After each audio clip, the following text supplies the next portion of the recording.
So hi guys, நான் உங்கள்கிட்ட பாணி. ஸோ இன்றைக்கி வந்து நம்ம தியோபா ப்ரொஃபஸி, ஸோ அதனுடைய அந்த தொடர்ச்சி தான் பார்க்க போகிறோம். இன்றைக்கி பார்க்கக்கூடிய தலைப்பு வந்து 2 பகுதியாக தான் போட்டு ஆகணும், ஏன்னா enormous amount of data. So சுவாரஸ்யமாக இருக்கும், பொறுமையாக பாருங்கள்.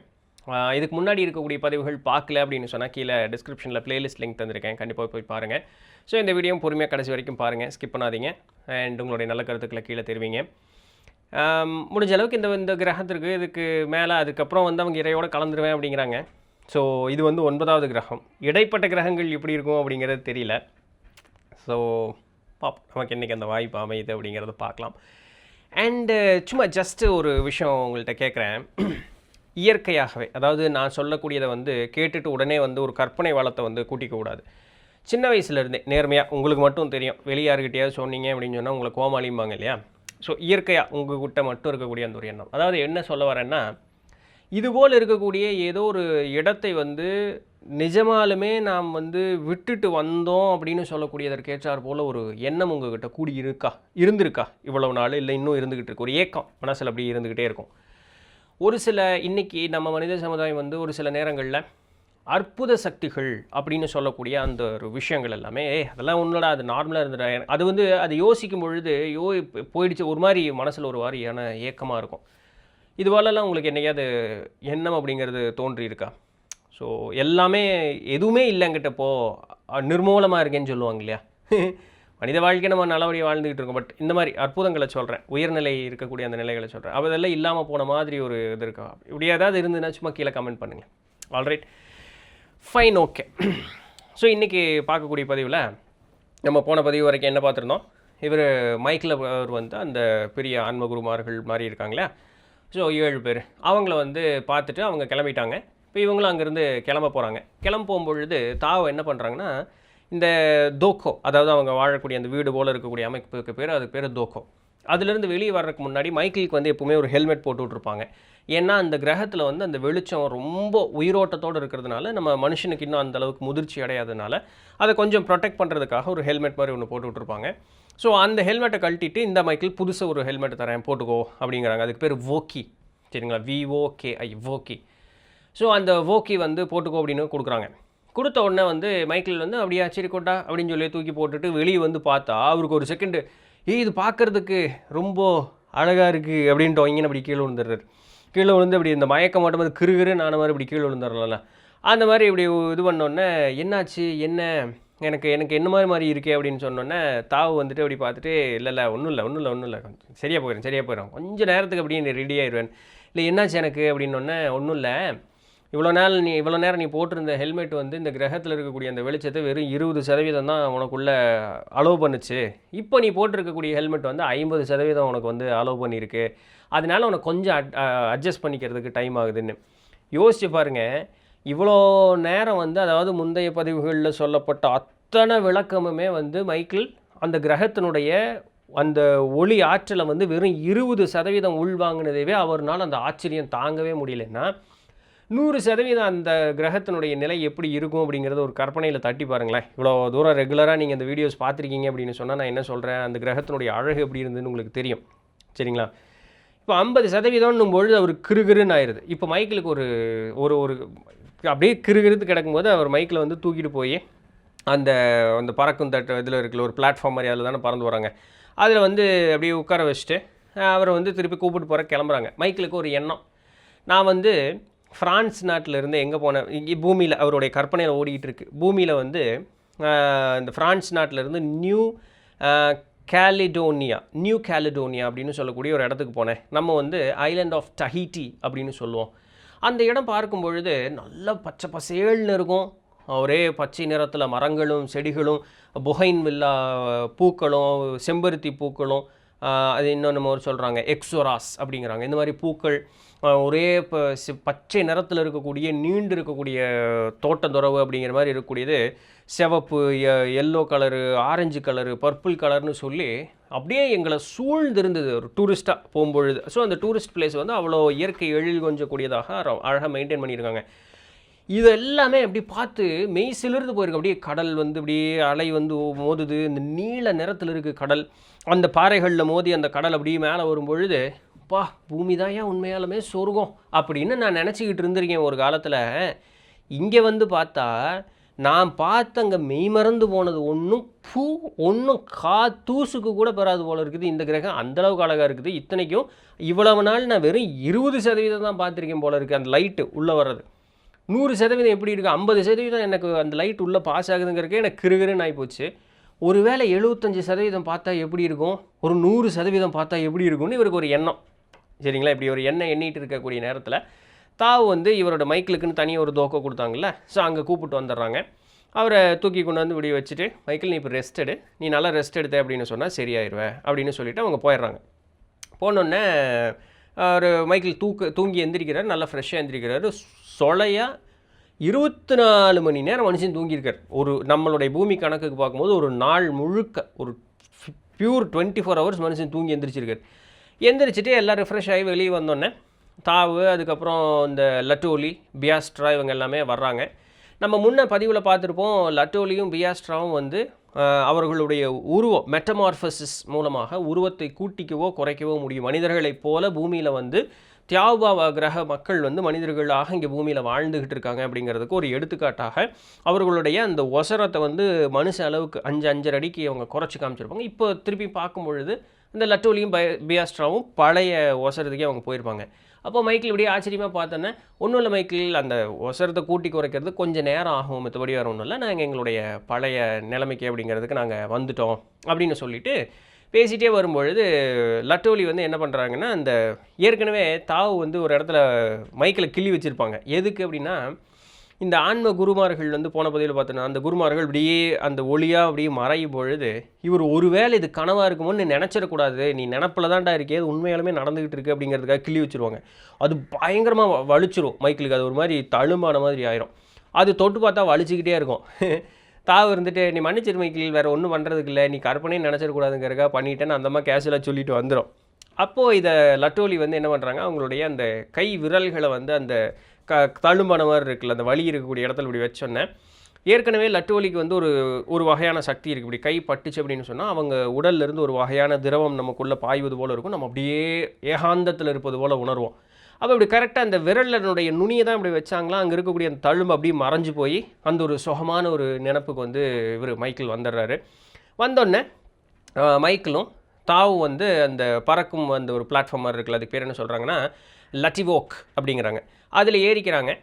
பியாஸ்ட்ராவும் லட்டோலியும் பார்த்தீங்க அப்படின்னு சொன்னால் அவங்க நார்மலாக பறந்து வராங்க. அவங்களுக்கு தான் ஒரு டிவைஸ் மாதிரி ஒன்று இருக்கும் அப்படின்னு பார்த்தோம்ல, தவிர அவங்களால பறக்கவே முடியும், எந்த டிவைஸும் இல்லாமல் அவங்களால பறக்க முடியும். ஸோ இவங்க வந்து தனியாக இந்த இது பிளாட்ஃபார்ம் கூட பறந்து வராங்க. இந்த பிளாட்ஃபார்ம் வந்து சும்மா பிச்சுக்கிட்டு போகுது, செம்ம ஸ்பீடு. இதில் பியூட்டி என்னென்னா, இது பயங்கர ஸ்பீடாக போகும்போது இவங்களும் அதை ஃபாலோ பண்ணிவிட்டு இவங்களால தன்னிச்சையாக பறக்க முடியுதுங்கிறது ஒரு சூப்பரான ஒரு விஷயம். அப்போ இந்த இடத்துல பார்க்கும்பொழுது என்ன தான் அந்த அந்த மாஸ்க் மாதிரி இருக்குது, கண்ணாடி போல் இருக்குது அப்படின்னாலுமே அந்த வெளிச்சம் தாங்க முடியலன்னு அப்பப்போ கண்ணை இப்படி சிமிட்டிக்க வேண்டியதாக இருக்கும். ஒரு நேரத்தில் கண்ணை மூடிட்டு கொஞ்சம் நேரத்தில் திறந்துக்கணும், கண்ணை இப்படி பார்க்க வேண்டியது தான் ஒரு இதாக இருக்கும். அவ்வளவு அழகும் வெளிச்சம் வந்து அவ்வளோ வெளிச்சமாக இருக்குது இந்த கிரகம் பார்க்குறதுக்கு, அவ்வளோ அழகாக இருக்குது.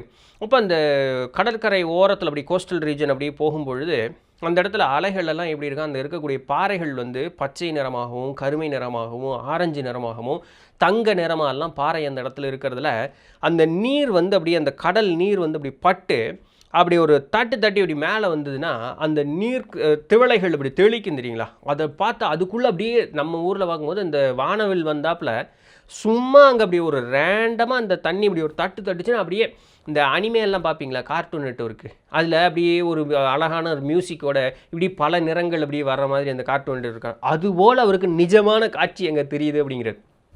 அவ்வளவு அழகாக இருந்தது அந்த இடத்துல பார்க்கறதுக்கு அப்படின்ட்டு. அப்புறம் அப்படியே அவங்க மேலே போகிறாங்க. ஒரு 656.17 அடி, அதாவது 200 மீட்ரு, சரிங்களா. ஸோ அவ்வளோ தூரம் வந்து அந்த பிளாட்ஃபார்மில் அப்படியே மேலே போகிறாங்க. ஒரு கண்டத்தை விட்டு இன்னொரு கண்டத்துக்கு அவங்க அப்படி தாண்டி போகிறாங்க. அந்த கிரகத்துலேயும் அந்த மாதிரி நிலப்பரப்புகள் உண்டு இல்லையா. அப்படி போகும்பொழுது நான் நிறைய வகையான மிருகங்களை வந்து நான் பார்க்குறேன் அப்படிங்கிறாரு மைக்கிள். ஒரு 2 கால்கள் உள்ள மிருகத்தை வந்து பார்க்குறேன். நம்ம ஊரில் ஆஸ்ட்ரிச் இருக்கு இல்லையா, நெருப்புக்குழி இருக்குல்ல, ஸோ அதுக்கேற்ற மாதிரி உண்டான பறவைகளை நான் வந்து அந்த மாதிரி உண்டான மிருகங்களை பார்க்குறேன். 4 கால் கொண்ட மிருகங்கள் பார்க்குறேன். நம்ம ஊரில் சொல்ல போனோன்னா இந்த மேமத்துன்னு சொல்லுவாங்களே, பெரிய பழைய யானை, இப்போ இல்லது அந்த மேமத் மாதிரி இருக்கக்கூடியது. ஆனால் நம்ம ஊரில் மேமத்தே பயங்கர பெருசு. இங்கே வந்து அதுக்கு ஒப்பாக இருக்கு. ஆனால் அந்த மேமத்தை விட 2 மடங்கு பெருசாக இருக்கக்கூடிய மிருகங்கள் எல்லாமே நான் பார்க்குறேன். அப்புறம் பசுமாடுகள் அந்த இடத்துல மேய்ந்து கொண்டு இருப்பதையும் நான் வந்து பார்க்குறேன். அது வந்து கூட வந்து இந்த நீர் யானை எல்லாம் இருக்குல்ல, ஹிப்போபொட்டாமஸ். ஸோ நீர் யானை எல்லாம் அங்கே இருக்கக்கூடியதை பார்க்குறேன் அப்படின்னோடனே, இதை வந்து ஏதோ இந்த பச்சை குழந்தைய ஒரு பொருள் இதுக்கு கூப்பிட்டு போனீங்கன்னு வச்சுங்களேன், மிருக காட்சி சாலைக்கு கூப்பிட்டு போனீங்கன்னு வச்சுங்களேன், ஜூவுக்கு. அது இப்படி ஆச்சரியமா ஆஹா இதுன்னு இப்படி பார்த்துக்கிட்டே இருக்கும். அதுபோல் மைக்கிள் இப்படி பார்க்க தாவு வந்து மைக்கிள் இப்படி பார்த்துட்டு சிரிச்சிட்டே வராங்க. ஒரு அப்பா அம்மா வந்து குழந்தைய தூக்கிட்டு போகிறாங்கன்னு வச்சுங்களேன், குழந்தை ஊஆன்ட்டு இருக்கும்ல, அந்த மாதிரி தாவு வந்து மைக்கிள் எப்படி பார்த்துட்டு இருக்காங்க, மைக்கிள் வந்து ஆஹா இதுன்னு பார்த்துருக்கேன். அப்போ தாவு சொல்கிறவங்களுக்கு தான் மனசை படிக்க முடியுமே அந்த கிரகத்துக்காரங்களுக்கு. அப்போ தாவு என்ன சொல்கிறாங்கன்னா, இதில் என்ன ஆச்சரியப்படுறதுக்கு இருக்குது மைக்கிள், இந்த பாரு அந்த இடத்துல பாரு கழுதை இருக்குது, ஒட்டக சிவிங்கி இருக்குது, அப்படி இல்லைன்னா ஆமாம் பாரு எல்லாம் அந்த மாதிரி இருக்குது. என்ன பூமியில் இருக்கிறத விட அங்கே இருக்கிறதெல்லாம் ஒசரமாக இருக்குது. ரொம்ப ஈஸியான லாஜிக்கலாக சொல்லணுன்னா அங்கே புவியீர்ப்பு விசை கம்மி, அதனால் ஹைட் அதிகமாக இருக்கும், அவ்வளோதான். மற்றபடி பெரிய ஒரு இது கிடையாது. அப்புறம் குதிரைகள்லாம் பாரு எவ்வளோ அழகாக ஓடுது பாரு மைக்கிள் அப்படின்னா அவனு பார்க்குறாரு. ஆமாம் குதிரைகள்லாம் அழகாக ஓடிட்டு இருக்கு, எவ்வளோ நல்லா இருக்குது. ஆனால் க்ளோஸாக பார்க்கும்பொழுது தான் அந்த குதிரைகளினுடைய தலைகள் பார்த்தீங்க அப்படின்னு சொன்னால் பெண்களினுடைய தலை போல் இருக்கக்கூடிய அமைப்பாக இருக்குது. என்னங்க விசித்திரமாக இருக்குன்னா கிடையாது. நம்மளுடைய புராணங்களில் வந்து கிண்ணரர் கிம்புருடர் அப்படின்னு சொல்லக்கூடிய அந்த இதெல்லாம் சொல்லுவாங்க. இடுப்புக்கு கீழே வந்து பறவையினுடைய உடல் இருப்பதாக, இடுப்புக்கு மேலே வந்து பறவையினுடைய உடலோ இல்லை வந்து ஹயக்ரீவருக்கு இப்படி தலை மட்டும் குதிரை போல் இருக்கும். இவர்களுக்கெல்லாம் கிம்புருடர்னு பேர். சரிங்களா? கிண்ணரருங்கிறது வந்து இடுப்புக்கு கீழே பறவை போல் இருக்கக்கூடியவங்க.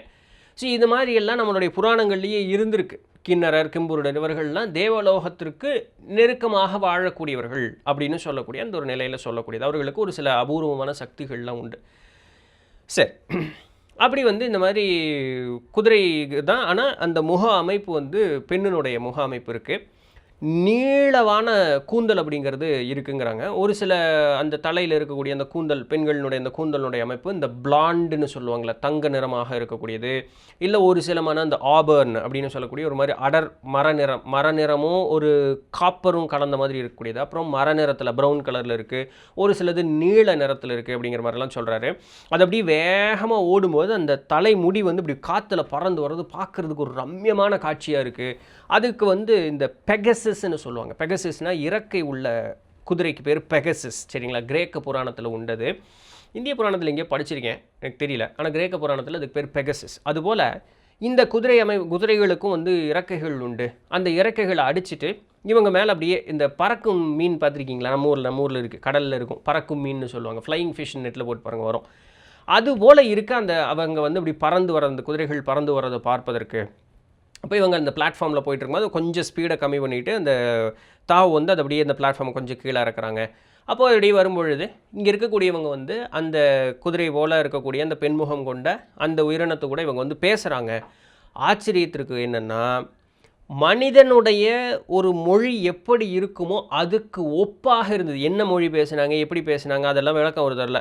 ஒரு மனிதனானவன் என்னை தவிர்த்து இன்னொரு மனிதனானவன் இந்த இடத்துல இருந்ததை பார்த்துருந்தான்னா, என்னையா அதே இந்த சாமி நம்ம பாஷை பேசுதுப்பா அப்படிங்கிற மாதிரி அதுக்கு ஒப்பாக தான் இருந்தது அப்படிங்கிற மாதிரி சொல்கிறாங்க. ஸோ ஏதோ வேற்று கிரக பேச்சு மாதிரி இல்லை. இந்த உலகத்தில் மனிதன் வந்து பல மொழிகள் இருக்குது, பல டைலக்ட்ஸ் இருக்குது, அதில் ஒன்று பேசுகிற மாதிரி தான் இருந்தது. எனக்கு அது ஆச்சரியமாக இருந்தது அப்படிங்கிற மாதிரி சொல்கிறார். அப்புறம் இவங்க வந்து அந்த பிளாட்ஃபார்மை கொஞ்சம் மேலே உசரம் தூக்கிட்டு வேகமாக பாருங்க. ஏன்னா இந்த குதிரைகளாக இருக்கக்கூடியவர்கள் பறந்து வந்து இந்த பிளாட்ஃபார்மில் எங்கேயாவது முட்டுற மாதிரி அவ்வப்போது இப்படி வந்து போன காரணத்தினால ஸோ அவங்களுக்கு பாதிப்படைஞ்சிடக்கூடாதுங்கிறதுக்காக இவங்க பிளாட்ஃபார்மை மேலே உயர்த்திட்டு இவங்க பறந்து போயிடுறாங்க. அப்போ அப்படி பறந்து போகும்பொழுது அப்படியே எல்லாம் பார்த்துட்டே வராங்க. ஒரு இடத்துக்கு போகும்பொழுது அந்த இடத்துல நிறைய குன்றுகள் இருக்குது. சரிங்களா? அதுக்கு பேர் என்னென்னா நால்ஸ்ன்னு பேர். இங்கிலீஷில் அதுக்கு பேர் நால்ஸ், KNOLLS. அதுக்கு பேர் நால்ஸ். அப்படின்னா என்னென்னா குன்றுகள்னு பேர். சரிங்களா? இந்த குன்றுகள் இருக்கக்கூடிய அமைப்பெல்லாம் பார்க்கும்பொழுது அங்கே இருக்கக்கூடியது என்ன சொல்கிறாங்கன்னா, பல லட்சம் வருஷத்துக்கு முன்னாடி இதெல்லாம் எரிமலைகளாக இருந்த ஒரு இடம்.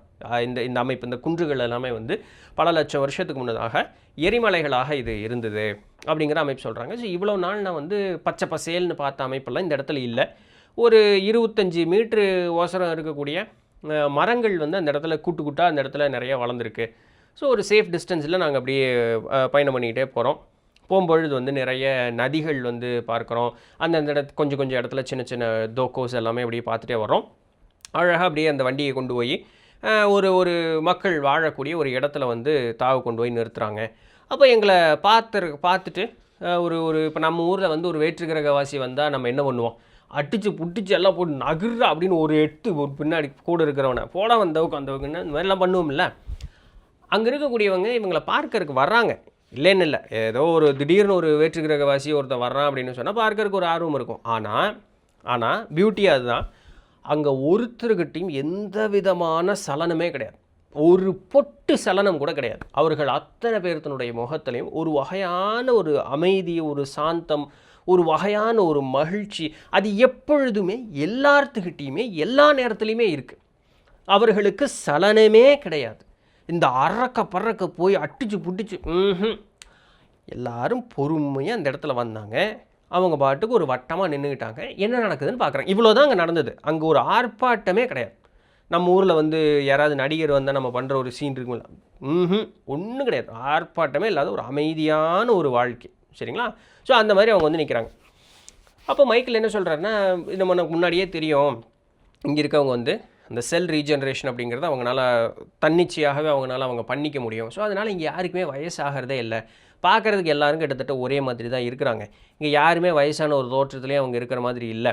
ஒரு அந்த கூட்டத்தில் பார்க்கும்போது ஒரு டசன், ஒரு 10-12 பேர் மட்டும் ஒரு அளவுக்கு வயசான மாதிரி ஒரு தோற்றம் அவர்களுக்கு இருக்கே தவிர மற்றபடி வேறு ஒன்றும் இல்லை.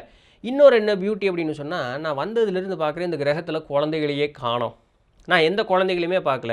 எல்லாரும் பார்க்குறக்கு ஒரே மாதிரி, ஒரே வயசில் ஒரே மாதிரி தான் இருக்கிறாங்க. சின்ன சின்ன மாற்றம் இருக்குமே அந்த முக அமைப்பில் இருக்குமே தவிர மித்தபடி எல்லாம் பார்க்குறதுக்கு ஒரே மாதிரி தான் இருக்காங்க.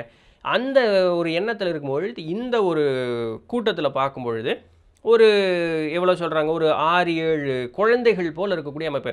நம்ம வந்து மற்றவங்களுக்கு கம்பேர் பண்ணும்போது அது குழந்தைகள்னு சொல்லலாம். ஆனால் அந்த குழந்தைகள்னு சொல்கிறதே நம்மளை பொறுத்த வரைக்கும் நல்லா நல்லா ஆஜானுபாவும் வாட்டு சாட்டமாக இருக்காங்கப்பா. நம்ம ஊரில் சொன்னால் நம்மளை குழந்தைகள்னு சொல்ல மாட்டோம். அவங்களோட ஒப்பிட்டு பார்க்கும்போது அது குழந்தைங்க.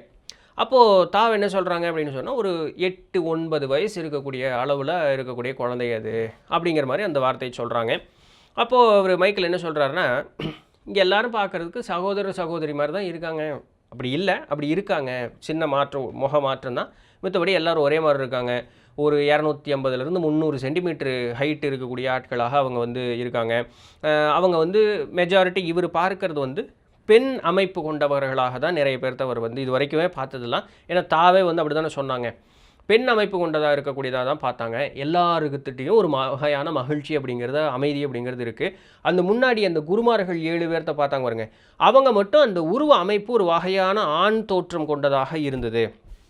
அவங்க மட்டும் கொஞ்சம் சீரியஸாக இருக்கிற மாதிரி, ஆனால் சீரியஸே கிடையாதுங்க. அப்படி அந்த ஒரு வார்த்தையே இவங்க இலக்கணத்திலே இருக்குமானே தெரியாதுங்க. ஒரு சீரியஸாக இருக்கிற மாதிரி, முகம் இருக்கிற மாதிரி ஒரு இலக்கணமே இவங்க இதுலேயே இருக்குமானே தெரியாது. அந்த அளவுக்கு சாந்தமாக இருக்கக்கூடிய ஆட்கள். அவங்க மட்டும் அந்த ஆன்ம முதிர்ச்சிக்கு ஏற்றாறு போல் உண்டான மாதிரி அவங்க இருந்தாங்களே தவிர மற்றபடி வேறு எந்த இதுவும் கிடையாது. இங்கே இருக்கிறவங்கெல்லாம் பார்க்குறதுக்கு அவ்வளவு அழகாக இருக்காங்க. பார்க்குறதுக்கு எப்படின்னா, முடி வந்து ஒரு சிலருக்கு தங்க நிறத்தில் இருக்கக்கூடிய முடியாக இருக்கான், ஒரு சிலருக்கு வந்து அதாவது கோல்டன் பிளாண்டு, இல்லாட்டி பிளாட்டினம் பிளாண்டு, இல்லாட்டி காப்பர் பிளாண்டு, காப்பரி பிளாண்டு அப்படிங்கிற. ஸோ அந்த தங்க நிறம் இல்லாத முடியே கிடையாது. ஸோ இந்த மாதிரியான முடி அமைப்புகள் கொண்டவர்களாக தான் இருக்காங்க. இந்த பெண்களுக்கு வந்து இந்த லேச அரும்பு போல் வந்து அந்த உதட்டிற்கு மேலே அந்த மீசை, ஒரு சிலருக்கு இந்த அரும்பு பொடி துணுன்றது லேசாக இருக்கும் அந்த மீசை மாதிரி. அதுபோல் வந்து இங்கே ஒரு சிலருக்கு நான் பார்க்க முடியுது. இங்கே வந்து நான் தாவு, பியாஸ்ட்ரா அவங்களுக்கெல்லாம் அந்த லேசாக அப்படி பார்க்கறதுக்கு உண்டான ஒரு அமைப்பு அப்படிங்கிறது. அதை தவிர உடம்புல வந்து எந்த இடத்துலையுமே முடி அப்படிங்கிறதே அவர்களுக்கு இல்லை. முழுக்கிட்டீர்னு இருக்காங்க எல்லாருமே பார்க்குறதுக்கு. அவர்களுடைய தோலினுடைய நிறம் பார்க்கும் பொழுது அரபு நாட்டு பெண்கள் போல் இருக்காங்க. ஏன் அப்படி சொல்ல வரேன்னா, நீங்கள் நேரடியாக அப்படியே அரபு நாட்டு பெண்களோடு ஒப்பிடக்கூடாது. ஏன் சொல்ல வரேன்னா, அரபு மங்கையர்கள் வந்து உடலை முழுக்க மறைத்து கொள்ளக்கூடிய அந்த ஒரு குணம் கொண்டவர்கள். அதனால் பெருசாக சூரிய வெளிச்சம் படாததுனால அந்த தோல் வந்து ஒரு வகையான ஒரு மினுமினுப்பு, ஒரு வழவழப்பு, ஒரு வகையான ஒரு கோல்டன் ஒயிட்டிஷ் கலரில் ஒரு மாதிரி இருக்கும். ஸோ அந்த மாதிரி இருக்காங்க. இவங்க பார்க்கறதுக்கு வந்து அந்த மாதிரி அழகாக இருக்காங்க. கண்கள் வந்து மாவே அப்படிங்கிறாங்க, MAUVE அந்த மாதிரி ஒரு கலர் இருக்கு போல், மாவே அப்படின்னு சொல்லிட்டு அந்த மாதிரியோ இல்லை நீல நிறத்தில் வந்து அவர்களுக்கு கண்கள் அப்படிங்கிறது வந்து அந்த கலரில் இருக்குது பார்க்குறதுக்கு. கால்கள் பார்த்தோம் அப்படின்னு சொன்னால், ஒரு ஓட்டப்பந்தய வீராங்கனையாக இருக்கக்கூடிய ஒரு பெண்மணி, அவர்களுடைய கால் எப்படி இருக்கும், நல்ல அப்படி ஒரு அழகான ஒரு ஷேப். எப்பவுமே வீரனோ வீராங்கனையோ அவர்களுக்கு அந்த ஓட்டப்பந்தயக்காரர்களுக்கு ஒரு வகையான இப்படி ஒரு கேர்வேச்சரான அந்த தொடை வந்து அந்தளவுக்கு நல்ல இறுகி வலுவாக இருக்கும் பார்க்கறதுக்கு. அந்த காலினுடைய அழகு வந்து சூப்பராக இருக்கும். ஸோ இவர்கள் வந்து அந்த பெண்ணுக்கு எப்படி ஒரு அமைப்பு இருக்குமோ அந்த மாதிரி ஒரு ஓட்டப்பந்தய வீராங்கனையினுடைய அந்த காலினுடைய அமைப்பு எப்படி இருக்குமோ அந்த அளவுக்கு ரொம்ப அழகாக இருக்குது பார்க்கறதுக்கு. அவர்களுடைய அந்த அங்கங்களை விளக்குறாருங்க. அந்த மார்பகங்கள் பார்க்கும் பொழுது அழகாக இருக்குது. சரிங்களா? அவர் எப்படி சொல்ல வர்றாருன்னா சொல்லியிருக்காரு, நீங்கள் வேணால் புக்கில் படித்து பாருங்கள். ஏன்னா நான் சொல்லுவேன், எனக்கு எந்த பிரச்சனையும் இல்லை, எடுத்துக்கிறவங்க எப்படி எடுத்துக்குவீங்க தெரியுமா, நான் ஸ்கிப் பண்ணிட்டு போகிறேன். ஒரு பெண்ணானவள் வந்து, அதாவது பூமியில் இருக்கக்கூடிய ஒரு பெண் வந்து இப்படி ஒரு மார்பும் இப்படி ஒரு உடல் அமைப்பும் வேணும்னு தவங்கடப்பாளாம். சரிங்களா? அப்படி இருக்காங்க அங்கே இருக்கிறவங்கள பார்க்குறதுக்கு. இது ஒன்று. இப்படிப்பட்ட பெண்கள் வேண்டும்னு சொல்லி ஆண்கள் தவங்கடப்பான் பூமியில் இருக்கக்கூடிய அவங்கள வந்து இப்படி தாங்க சொல்ல முடியும். அவன் என்னங்க விளக்கம் தர முடியாது? ஒரு பெண்ணுக்கு இப்படி ஒரு உடம்பு வேணும்னு பொண்ணு ஆசைப்படுவா, இப்படிப்பட்ட உடம்பு எனக்கு வேணும்னு ஆம்பளை ஆசைப்படுவான். உடல் கொண்ட ஒரு பெண்ணு வேணும்னு எனக்கு ஆம்பளை ஆசைப்படுவான். சரிங்களா? அந்த மாதிரி இருக்கிறாங்க அவங்க பார்க்குறதுக்கு. உங்களால் எங்கே ஏதாவது ஒரு உடச்சல் கிடச்சல் சொல்லு பார்க்கலாம், ஏதாவது குறை சொல்லு பார்க்கலான்னா, ஏய் குறைங்கிற வார்த்தைக்கே இந்த கிரகத்திலேயே இடம் இல்லைடா அப்படிங்கிற அளவுக்கு அந்த மாதிரி இருக்காங்களா அவர்கள் எல்லாருமே பார்க்கறதுக்கு. ஆனால் இது எல்லாத்தையுமே இந்த உடல் வர்ணனைகளை பூரா சொல்லிவிட்டு அவர் என்ன சொல்கிறாருன்னா, பாருங்கள், அவங்க வந்து அழகில் மிகுந்தவர்களாக அவர்கள் இருக்கிறாங்க தான், நான் இல்லைன்னு சொல்ல வரல. ஆனால் தோற்றத்தினுடைய அழகு வெளிப்பாடு அப்படிங்கிறத மட்டும் நீங்கள் பார்க்கக்கூடாது. அங்கே இருக்கக்கூடிய அனைவருக்குமே அறிவினுடைய வெளிப்பாடு தான் வந்து மிகுந்த உச்சகட்டத்தோடு இருக்குது. அந்த அறிவினுடைய வெளிப்பாடு தோற்றத்தில் தெரிகிறது. நீங்கள் அப்படி தான் பார்க்கணும். இங்கே இருக்கவன் வந்து அவ்வளவு அறிவில் முதிர்ந்தவனாக இருக்கான் இயற்கையாகவே. அதனுடைய வெளிப்பாடு அவனுடைய தோற்றத்தில் அவ்வளோ ஒரு அழகாக தெரியுது. ஸோ இங்கே இந்த சாம்னு சொல்லக்கூடியது வந்து உண்மையாலுமே இன்டெலிஜென்ஸ், அறிவு தான் இந்த இடத்துல இருக்கக்கூடிய மாபெரும் அழகாக இந்த இடத்துல வந்து இருக்குது அப்படின்ட்டு. அப்போ இது அப்படியே பேசிகிட்டே இருக்கும் பொழுது எல்லோரும் அவங்க இது இவர் கேட்குறாரு, யார் மைக்கேல் கேட்குறாரு, யார்கிட்ட பிஎஸ்டார்ட்ட கேட்குறேன், எங்க நான் வந்து ஏதாவது தொந்தரவு பண்ணிட்டோமா, அவங்க ஏதாவது வேலையாக இருக்காங்களா, நம்ம ஏதாவது தொந்தரவு பண்ணிட்டோமான்னா, இல்லை அதெல்லாம் ஒன்றும் இல்லை, அவங்க வந்து இது ஒரு வெக்கேஷன் ஸ்பாட் மாதிரி, தவிர மற்ற மக்கள் வந்து இந்த இடத்துக்கு தியானம் பண்ணுவதற்காக இந்த இடத்துக்கு வருவாங்க, மற்றபடி அவர் என்ன தொந்தரவெல்லாம் ஒன்றும் பண்ணல அப்படின்னு பேசிகிட்டு இருக்கும் பொழுது அந்த கூட்டத்துக்கு மத்தியில் ஒரு 3 பேர் எல்டர்ஸ், மூத்தவர்கள் அப்படின்னு சொல்லக்கூடிய உருவமைப்பில் இல்லை, ஏதோ ஒரு வகையில் அவங்க எல்டர்ஸுங்கிறாங்க, மூத்தவர்கள் அப்படின்னு சொல்லக்கூடிய ஒரு 3 பேர் வந்து அந்த இடத்துக்கு வராங்க. வந்தோடனே தாவு வந்து இப்படி தாவு பக்கத்தில் நிற்கிறாங்க. இவர் மைக்கேல் வந்து அவங்கள ஃப்ரெஞ்சில், இவர் ஆஸ்திரேலியாவில் வரக்கூடிய ஒரு ஃப்ரெஞ்சுக்காரர் தான் இவர் மைக்கேல் டெஸ்மார்க்கே அப்படிங்கிறவர். ஸோ மைக்கேல் வந்து அவங்கள ஃப்ரெஞ்சில் வந்து ஒரு வாழ்த்து சொல்லி இது பண்ணுறாரு. என்ன சொல்கிறார் அப்படின்னு சொல்லும் பொழுது, நான் வந்து உங்களுடைய கிரகத்தில் வந்து வருவதற்கு, வந்து இங்கே தங்குவதற்கு எனக்கு வந்து ரொம்ப பெருமகிழ்ச்சியாக இருக்குது. நான் வந்து இந்த அழகு மிகுந்த இந்த கிரகத்தை பார்த்து நான் வந்து மெய் சிலிர்த்து போயிடுறேன். அப்படியே நீங்கள் வந்து இங்கே வாழ கிடைத்தவர்கள் உண்மையாலுமே நீங்கள் வந்து கொடுத்து வைத்தவர்கள் தான். நானும் வந்து இந்த இடத்துல வாழ வேண்டும், அப்படி உங்கள் கூட எனக்கு வந்து வாழணும் அப்படின்னு பெருமகிழ்ச்சியாக இருக்குது அப்படின்னு சொல்லும் பொழுது அங்கே இருக்கக்கூடியவர்கள் எல்லாருமே அப்படியே அப்படிங்கிற மாதிரி அந்த ஒரு கேஸ்பிங், அந்த ஒரு இது இருக்கும்ல அப்படின்னு சொல்லக்கூடிய அந்த மாதிரி ஒரு எக்ஸ்க்ளமேஷன், ஒரு ஆச்சரியத்தோடு இது பண்ணி. ஏன்னா அங்கே இருக்கக்கூடியவர்கள் முதல் முறையாக ஒரு வேற்று மொழியை வந்து அவங்க கேட்குறாங்க. ஏற்கனவே இவர் வந்து வேற்று கிரகவாசி, யார் இவர் மைக்கேலுங்கிறவர், அவர் முதல் முறையாக பேசக்கூடிய அந்த மொழியை கேட்கும்போது அவங்களுக்கு ஒரே ஆச்சரியம். இந்த ஆச்சரியத்துக்கும் மீறி இவர் சொன்ன செய்தி இருக்கு பாருங்க, இவர்களை உயர்த்தி தன்னை தாழ்த்தி அப்படி சொன்ன அந்த ஒரு நிலை இருக்குது பார்த்தீங்களா, அது அவர்களுக்கு இன்னொரு பெரிய ஆச்சரியம். அடடா ஆச்சரியக்குறி அப்படிங்கிற மாதிரி அவங்க பயங்கர ஆச்சரியமாக அப்படியே பார்த்துட்டே நிற்கிறாங்க. இவர் சொன்னது அவங்களுக்கு எப்படி புரிஞ்சுன்னா, இவங்களுக்கு புரியும்ல, யார் தாவுக்கு இவங்களுக்கெல்லாம் புரியல, அவங்க வந்து டெலிபேத்திக் கம்யூனிகேஷனில் இவர் என்ன சொன்னாருங்கிறத கடத்திட்டாங்க. அப்போது அவங்களுக்கு ஒரே ஆச்சரியமாக அப்படி நின்றுட்டு இருந்தோன்னே இவங்க வந்து சரி நம்ம அப்படியே முன்னாடி போவோம் அப்படின்னு சொல்லி அந்த 3 முதிர்ந்தவர்கள் எல்டர்ஸ் இருக்காங்க, அவங்க கூட அப்படியே பயணம் பண்ணி போகிறாங்க, முன்னாடி போகிறாங்க. போகும்பொழுது இவங்க ஏற்கனவே ஒரு 4 பேர் இருக்காங்க. யார், மைக்கேலு, தாவு, லத்துவலி, பியாஸ்ட்ரா 4 பேர் இருக்காங்க. அங்கே ஒரு 3 பேர், ஸோ 7 பேர் வந்து ஒரு தோக்கோக்குள்ளே போகிறாங்க. தோக்கோக்குள்ளே போகும்பொழுது இவங்க யார், மைக்கேல் கிட்ட வந்து தாவு சொல்கிறாங்க, மைக்கேல் பக்கத்தில் இருக்கவர் வந்து நான் இன்ட்ரடியூஸ் பண்ணும் அப்படின்னு வந்து விருப்பப்படுறேன். அவர் பேர் என்னென்னா லட்டியோனுசி, அவர் பேர் லட்டியோனுசி அப்படின்னு சொல்லக்கூடியவர். இவர் பேர் வந்து லட்டியோனுசி அப்படின்னு சொல்லக்கூடியவர். பூமியில் கான்டினென்ட் ஆஃப் மூ அப்படின்னு சொல்லி ஒரு காலத்தில் ஒன்று இருந்தது. ஒரு பெரும் கண்டம் ஒன்று இன்றைக்கி இருக்குது, பசிபிக் பெருங்கடலுக்கு உள்ளே இருக்குது. சரிங்களா? ஒரு காலத்தில் அது இருந்தது. அதுக்கு பேர் கான்டினென்ட் ஆஃப் மூ அப்படின்னு ஒன்று சொல்லுவாங்க. அந்த கான்டினென்ட் ஆஃப் மூ அப்படிங்கிற அந்த கண்டத்தில் 14,000 ஆண்டுகளுக்கு முன்னதாக வாழ்ந்த அந்த கான்டினென்ட் ஆஃப் மூவை ஆண்ட கடைசி மன்னன் இவர் தான் அப்படின்னு ஒன்று மைக்கேல் வந்து, ஹே என்னடா பைத்தியர்னு நினச்சிட்டிய என்ன நீ அப்படின்னு தாவை பார்த்துட்டு, எனக்கு புரியலையே நீ என்ன சொல்கிறேன்னு அப்படின்ட்டு. உனக்கு புரியணும்னு அவசியம் இல்லை மைக்கேல், ஆனால் இதை நான் சொல்லணுங்கிறதுக்காக சொன்னேன்னா, இந்த உன்னுடைய கிரகத்தில் வாழ்ந்த மூதாதையர்களுக்கு ஒப்பாக இப்போ நீயும் உன்னுடைய கிரகத்தவர்கள் இருக்கீங்களா, அதுக்கு எடுத்துக்காட்டாக அந்த இடத்துல இருக்குன்னொன்னே இப்படி மைக்கேல் பார்க்குறது என்ன அப்படிங்கிற மாதிரி அவங்களுக்கு எல்லோரும் கொல்லுன்னு சிரிச்சிட்டாங்க. அங்கே இருக்க எல்லாருமே. ஒன்றும் இல்லை நான் சும்மா நோண்டிகிட்டு இருந்தேன், மற்றபடி வேறு ஒன்றும் இல்லை. சரி வா, நம்ம இன்னும் நிறைய சுவாரஸ்யமான தகவல்கள் எல்லாமே நம்ம இன்னும் உனக்கு சொல்ல போகிறேன். உங்கள் பூமியில் வந்து இந்த மாதிரி விஷயங்களை நிறைய ஆராய்ச்சி பண்ணக்கூடிய நேர்மையான மனிதர்கள் அப்படிங்கிறவங்க இன்றளவும் பூமியில் வந்து உண்டு. அவர்களுக்கு இதுபோல் இருக்கக்கூடிய ஆராய்ச்சிகள் எல்லாமே வந்து ஈடுபாடு அப்படிங்கிறது ரொம்ப அதிகம். அவர்கள் கண்டுபிடித்தது போலவே அவர்கள் மக்கள்கிட்ட சொல்லணுங்கிற அந்த ஒரு நேர்மைத்தன்மை அவர்களுக்கு இருக்குது. அவர்கள் தேடியும் கிடைக்காத அரிய பொருளான நிறைய செய்திகள் நான் இப்போ உனக்கு சொல்கிறேன் வா அப்படின்னு சொல்லி கூப்பிட்டு போகிறாங்க.